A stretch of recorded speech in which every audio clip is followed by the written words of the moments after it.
NBA Tip-Off is presented by AT&T. Connecting changes everything.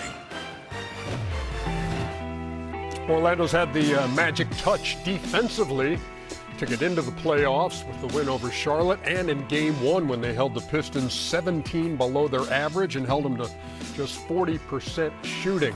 So now Game 2 is on the horizon, and when he got to the arena, Desmond Bane was kind enough to give me a couple of minutes. Desmond Bane, first things first. I know before Game 1, not feeling great, didn't go to shoot around. How's the health tonight? Better, much better. Stomach's in a better spot, been getting more rest, so definitely feeling better heading into Game 2. Hey, you know the question, and you got as much playoff experience or more than anybody on that team, so you've been around it a lot. But anytime a road team wins Game 1, there's one question that always comes up heading into Game 2. Will they be satisfied with a split? How do you keep from thinking that way, and what have you had to say to your teammates? I mean, I think that it's been a collective effort, as far as voicing what's going to be needed in Game 2. I mean, as soon as, we got to the locker room after Game 1, we were all talking about how, don't listen to what everybody's going to say, stay level-headed. No, Detroit's going to throw another punch, tonight. So I think that mentally we're going to be in a great spot headed into tonight. Look, you outscored them, you outshot them, you out-rebounded them, you owned the paint. How do you duplicate that effort tonight? I think we dive even deeper into what we've been doing all season. Protecting the paint is something we pride ourselves in, and forcing our will and getting to the paint on the other end of the floor is how we play on the offensive side of the ball. So, really pack the paint, force them to make some shots, and, punish them on the other end. Hey, the Magic brought you in there to be they needed another scorer, they got that. A guy who can hurt you from the perimeter, they got that. But you also bring an edge to the floor. I mean, is there a degree of satisfaction you get from getting under folks' skin? I think that every team, that's trying to win a championship has somebody like that, and I've been fortunate to be around some. Dylan Brooks, Marcus Smart, all three of us kind of cut from the same cloth. So, took what I could from them and tried to apply it here for sure. Can you give me the quick answer on what happened with Isaiah Stewart the other day before tip? Yeah, I mean, that's my pregame ritual every single game. Me and Paulo, we throw the long ball. And as soon as I was about to come over there, Stewart looking at me saying, "Don't come over here." And I had to make my way over there, to do right by the ritual. Okay, last thing, and this will be quick hitters. You're playing in an arena tonight sponsored by a pizza chain. In our never-ending quest to let the fans know more about the guys they're watching. Thin crust, thick crust, deep dish. It's a good question. It kind of depends on where it's coming from, but speaking of the arena, I grew up smacking that Little Caesars. That hot and ready. I stayed over there for sure, $5. But I'll take it anyway, for real. Go to topping? Definitely pepperoni. I ain't one of them supreme, put everything on a pizza type of guy. You gotta keep it simple, man. Put pineapple on a pizza? Nah, heck no. My lady will, but I ain't touching that one. No way. Desmond Bane, thank you so much for taking a few minutes. Good luck tonight, man, in Game 2. Appreciate you, brother. Appreciate you. Ooh, thank God. Thanks to Desmond Bane. Thank God for what? Because you're an idiot if you put pineapple on pizza. Thank you, Chuck. Thank you. Pineapple's not bad on a pizza. It's not. I don't eat it. I don't use it. It's not my first thing, but Thank you, Chuck. Come on, you don't put pineapple on pizza, man. Stop Don't it. put fruit on pizza. Thank you.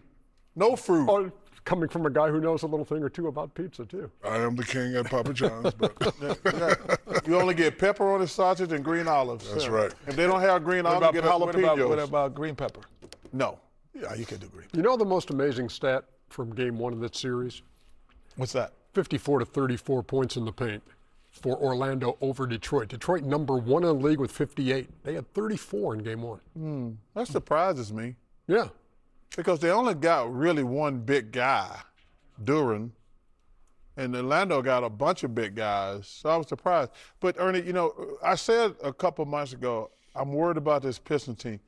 I says, if you look at their team, Cade's a stud, Duren's a stud. Who are they third and fourth scorers? I says, I don't know if they can, and Cade had 37 the other night. 39. And Duren didn't have a normal Duren game. I still don't know. Now, I'm not saying this series is over, but I'm talking about going forward. I don't know if they can score enough because you're not going to hold the elite teams to 100, 105. So I wonder who's going to step up on their team. Because I asked Kenny this. Kenny, who you think the two guys on the Pistons got to step up and score? That's very good question because it will lead to what the pictures I want to show. But I think it's going to have to be Thompson and Tobias Harris. You know, those two guys have to get to a point where they can be consistently in that 15 to 20. Oh, some pregame pictures. Pregame pictures. Now, see, when I'm ready to run, they don't ready. See what I'm saying? They don't run. We didn't know you were going. Anyway, you don't know. You don't know. You're just not going to do it. But anyway, well, I always say you come on, Shaq. All right, you know, I know what he's going to do. So you got to touch that board. I see you over there looking. You have to win the matchup. And right here, on the defensive end, they do a good job defensively. So can we get the tape to run? So we defensively, they get the ball away from Paolo. And in transition, right here, this is where Thompson has to win every battle. In transition, he has to either score or be the one finishing. Right here, freeze it here. This is in a transition.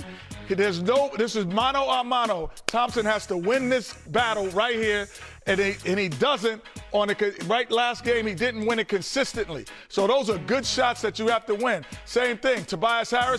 Don't stand in one spot. Get to spots, move, cut to the basket, finish. Yes, but when you got mano a mano right here, freeze it here. This is man on man. This whole side of the floor is open. You have an opportunity to score. You have to win this battle if you want to be an elite team and go into the Eastern Conference Finals or even the NBA Finals.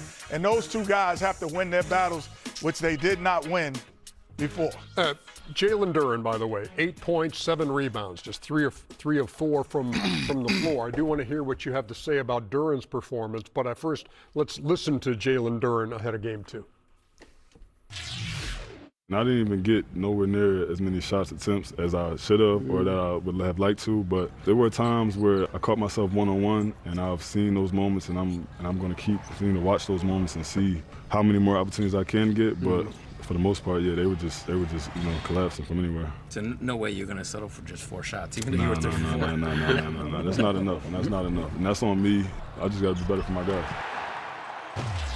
What do you look for from him tonight? I agree with him. He definitely has to do more. You know, usually when he has a solid game, he's playing well. Cade played exceptional, 39 points, but, you know, in order for the Pistons to be successful, I need 15, 20 for him. He didn't play aggressive, man. You know, he knows that. You know, a lot of us, after we have a bad game, first thing we do is go through the stat sheet. So he's probably said himself 3 out of 4 and take a lot of shots. He just has to be aggressive. He has to be mean, and no excuses. I don't want to hear that, you know, they're collapsing. All great players get collapsed on, but the greatest players are the ones that say, you know what, I don't care. You can bring 1 or 2, 3 people. I'm going to be aggressive. I'm going to play hard, and I'm going to put some points on the board. He has to play well. And also, let me say about Cade. Cade had, even though he had great numbers, I don't think he had a great game. He only had 4 assists, which is a season low. When you're a great player, your job, you should go back Game 1, Lakers against Houston. When you're a great player, there's times you have to say, I can get my shot anytime. That's what LeBron said in Game 1. Cade, if I'm Cade tonight, I said, I'm going to get these other guys going no matter what. I can always get my 37, 39, but Thompson, Duren, Tobias, Duncan Robinson, I've got to get those guys going because if he gets his numbers and nobody else gets numbers, the stat said that's his season low assist 4. He has to get at least 10, 11 assists tonight to me if the Pistons are going to win. 11 straight home losses in the playoffs for the Detroit Pistons, going back to the Eastern Conference Finals of 2008. They ain't won a home game since 2008. No, they haven't. That's 11 straight Tomatoes losses. are fruit. Well, they're going to win tonight, Ernie. Are they? Yeah, but that's tomato sauce, not tomato. No tomatoes, tomato sauce. Pineapple under a pizza. Wait, tomatoes are fruit? You're in Hawaii. It tastes good when you're in Hawaii.